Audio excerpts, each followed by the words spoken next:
Member from Thornhill. Thank you very much, Mr. Speaker. We're so anxious at this side of the House that we're all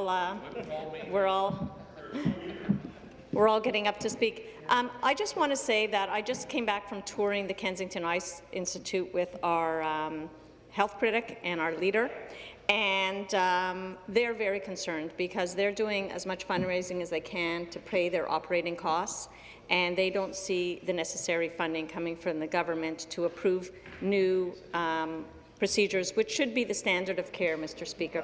Things like cross-linking, which, if treated early enough, keratoconus, with new treatments such as cross-linking, we can prevent very costly corneal transplants later down the road. So it's still not approved to be funded. Patients are still paying out of their pocket. Many keratoconic patients in the province are not having cross-linking done, even though they could, to prevent further problems, because they don't have the thousands of dollars to pay for the treatment. It's a one-time treatment usually.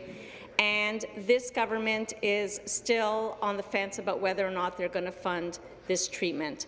We're hearing from patients who live on the border between Quebec and Ontario that they moved from Quebec to Ontario for better health care 20 years ago, even 15 years ago, and now they're thinking of moving back because Quebec is funding treatments, and yes, treatments, and raising their standard of care, whereas we seem to be stagnated for the last 10 years, not enough new treatments funded.